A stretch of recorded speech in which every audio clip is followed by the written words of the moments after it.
Today we're going to speak of the power of deep presence when it comes to relationships.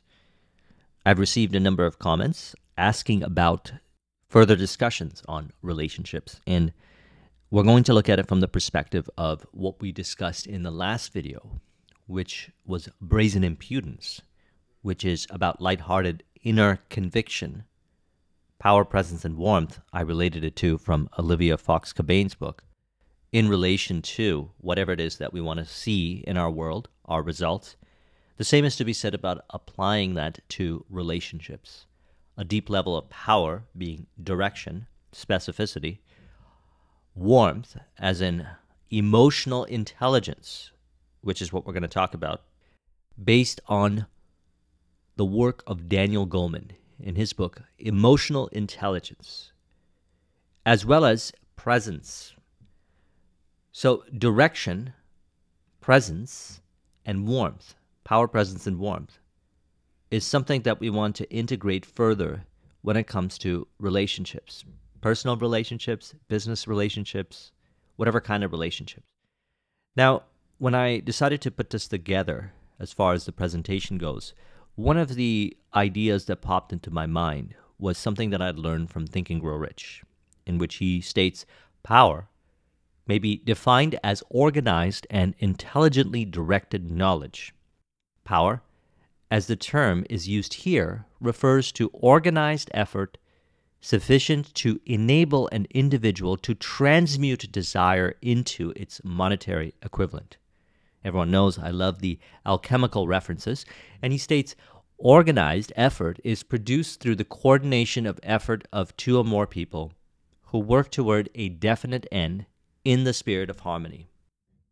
So right away what stands out here is this further understanding of the concept of power, organized and intelligently directed knowledge. So we're not speaking of force, we're speaking of true power, direction, and specificity, vision.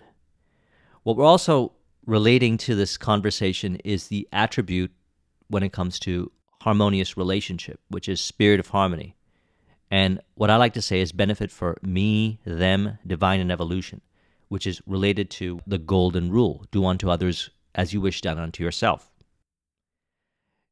As we begin to integrate this, we weave in deeper levels of understanding into our being through practice, through living, in relation to emotional intelligence. He shares 5 components for emotional intelligence. We're going to discuss them in a moment. As we have been going into these discussions about how no one to change but self, we're essentially changing our self-image to be more true to who we are. We call this in the alchemical process, the authentic self, as discussed in a few videos ago. One of the things that we want to do is make peace with and integrate in relation to people, environment, circumstance, information. In this regard, we're speaking of relationships with others. Make peace with these attributes by understanding the meaning based on tension and inner resistance. Tension and inner resistance can be caused by too much identification with the future and not enough presence. So when we're interacting with people, we're not as present because we're thinking about where to take the interaction. Or regret and non-forgiveness, which is caused by too much past and not enough presence. There holds the key right there to a deep level of integration and working with the principles that I'm going to talk about in a moment. Deep presence. So the 3 attributes, as discussed by Olivia Fox-Cabane in her book, The Charisma Myth, is power, presence, and warmth. Power being direction, and we can borrow this definition here, organized and intelligently directed knowledge, as articulated by Napoleon Hill. Presence being deep in the now, which is actually a form of self-awareness plus letting go of tension and inner resistance, regret and non-forgiveness to bring us in the now as we relate with others, and warmth being the relationship of spirit of harmony. So let's discuss this in relation to the 5 components of emotional intelligence. Number 1, self-awareness. Self-awareness is the ability to recognize and understand personal moods and emotions and drives, as well as their effect on others. So as we are interacting with others, what we want to do is practice a higher degree of self-awareness as to what our emotions are revealing. And some litmus is tension and inner resistance. And when we get better at it with practice, what we notice is that as we are interacting with people, we're able to understand the meaning we are assigning to the people or the words that they're saying or whatever it is in regards to the conversation, the interaction, verbal and nonverbal, and change the interpretations real time as we spoke about in the last video. If we don't have that ability, or if the circumstance when it comes to conversation or the interaction, and we talk about this in the business space, some deals are more complex than others. Some individuals may be so intimidating to us that we find ourselves being reactive to their frame, which is fine. What we do is we reflect after the interactions and understand what our emotions are revealing to us while we are interacting with them. One of the reasons why we do this is as we get better at understanding our own emotions and the meaning that we are associating to people, then we understand others better. This lays the foundation for excellent relationships and leadership and any kind of interaction and a deep level of understanding when it comes to relating with others. Personal experience, I actually landed in Los Angeles last night. And for whatever the reason may be, the Uber driver and the hotel reception, they were kind of tense, maybe because the volume of people, now that travel is opening up again. But one of the things that I recognized is as they were communicating with me and providing me what would otherwise be interpreted as very direct and tense responses with not enough warmth, I was able to understand their circumstance, that they were dealing with a lot of complexity. And because I was able to see that in the interaction, and I was able to observe that in their body language, I was able to understand their circumstances, their experiences, and release from my biases and interpretations, and recognize that they were dealing with complexity. And in that moment, I felt at ease, and I noticed that they felt at ease. And we started to engage in conversation, and everything moved towards the end.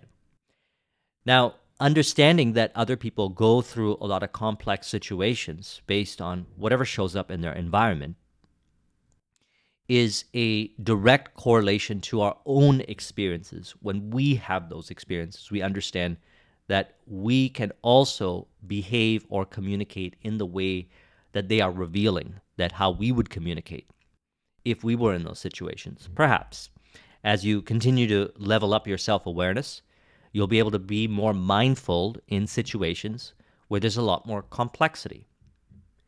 I've mentioned this many times. One of the things we want to do is get very good at embracing complexity rather than running away from it. The higher the degree of ability we have to embrace complexity is going to be translated into our ability to be self-aware during circumstances or situations where we could become reactive, thus maintaining an ideal state of mind or presence. Number 2, self-regulation, which is in relation to the story I just brought up, the ability to control or redirect disruptive impulses and moods, and the propensity to suspend judgment and to think before acting.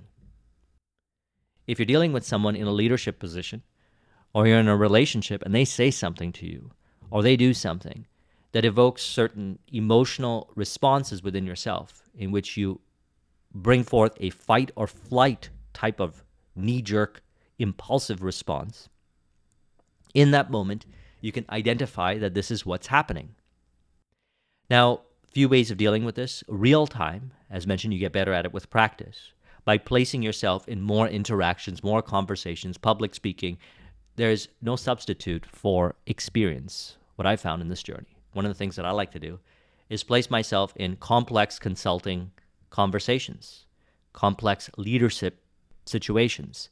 I like to also do public speaking and engage myself as much as I can to the best of my ability in as many interactions with people, one-on-one and group interactions, large audience interactions as possible, by using this very process right here to continuously improve. So that way I could be even better at mindfully responding if I find myself in a conversation with somebody where the reactivity is brought to the surface or tension is brought to the surface, and I'm suspending the judgment in relation to the other person in the moment, knowing that I can change that dynamic around by changing my interpretations within. All the stuff that we speak about in the Neville Goddard-based conversations.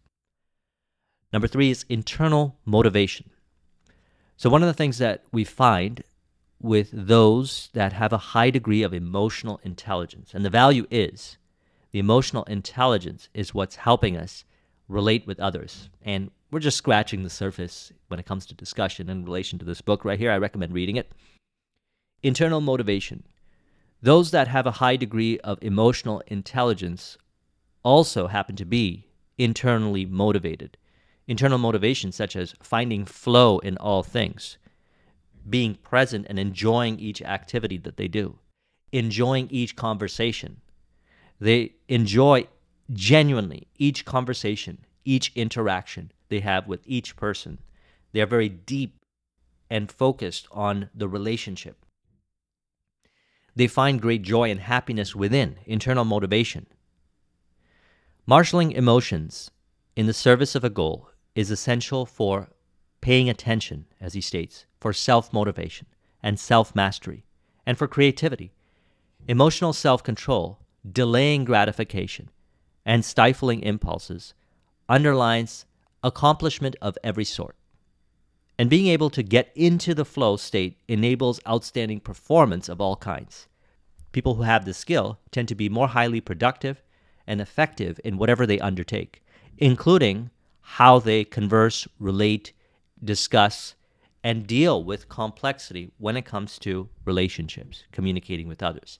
They find flow in turning a challenging conversation into a flow-based, fun, mutual benefit, spirit of harmony conversation or interaction. Find joy in it. This is from an internal motivational standpoint. Number 4, which is a result of, and also something that we can get better at, empathy.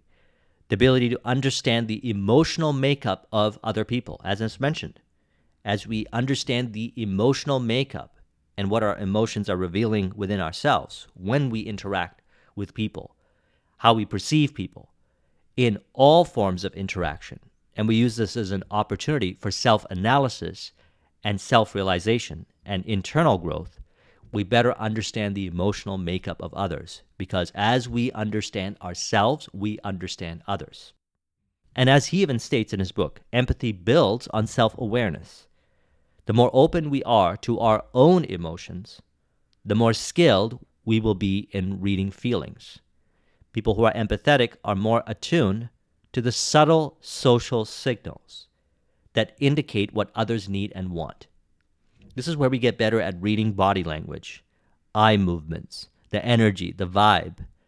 And you can pick up on the most subtlest of cues, and you can understand a person. I can see what the person has gone through. Others might get it through a feeling or inner voice or something. We become more attuned to subtle social signals that indicate what others need and want. And so individuals who have this ability tend to excel in caring professions, teaching, sales, and management. So one of the things that I realized about myself on this journey is I am an ENTJ in the Myers-Briggs personality type.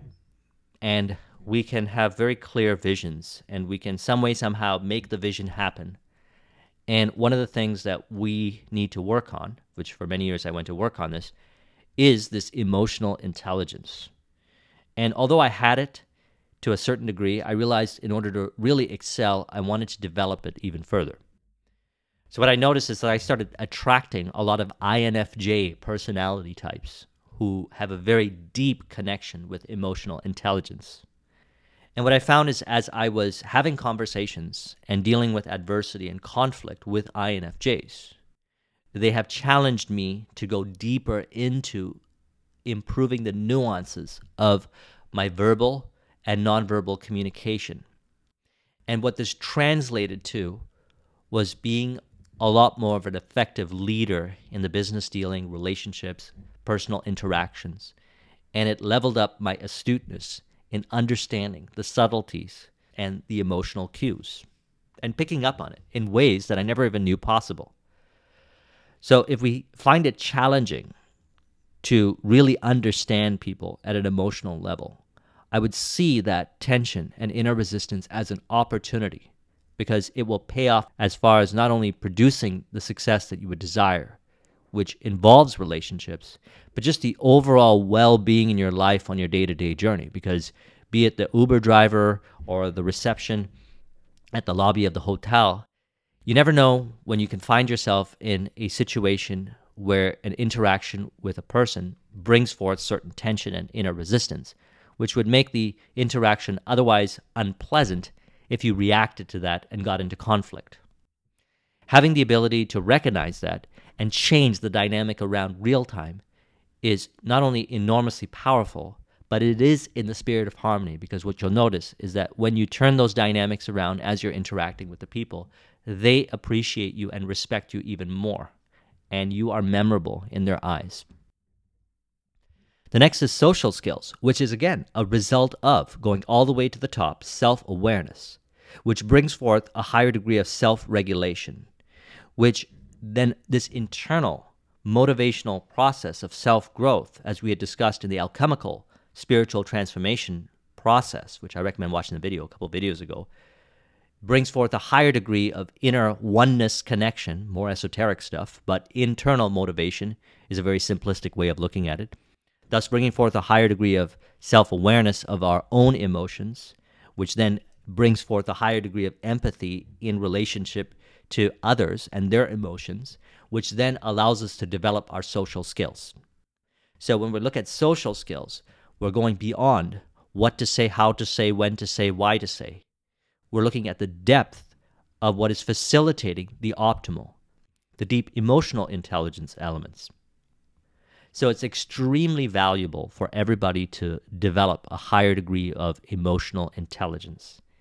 And the reason why I titled this mind map here, The Power of Deep Presence, is I believe that developing a higher degree of emotional intelligence is a result of valuing being in the now, presence. And presence allows us to be more astute and sensitive to the tension and inner resistance in the interaction so we can change it, and after the interaction so we can understand what it means, do the subconscious work, and change it so that we can move forward in a higher degree of spirit of harmony in the kind of relationships that we desire. So let's conclude this with an affirmation. You could say, I realize that tension and inner resistance is an opportunity that brings forth a higher degree of clarity to understand my interpretations from within and how I emotionally relate with others. Through these understandings, I'm able to integrate these aspects within myself, make peace with them, which further facilitates a greater degree of understanding and connection with others. I see this as a joyous journey of self-awareness. I'm able to regulate and understand the distinction between impulse and intuition. As a result, I have a higher degree of internal motivation. As a result, I have a higher ability to understand and emotionally connect with others and understand them at a deep level. This translates into proficiency when it comes to personal relationships, business relationships, and so forth, which levels up my emotional intelligence. As a result, I am at peace. If you want to copy this mind map, the link is in the description. Thank you very much for watching. I'll talk to you soon. Take care.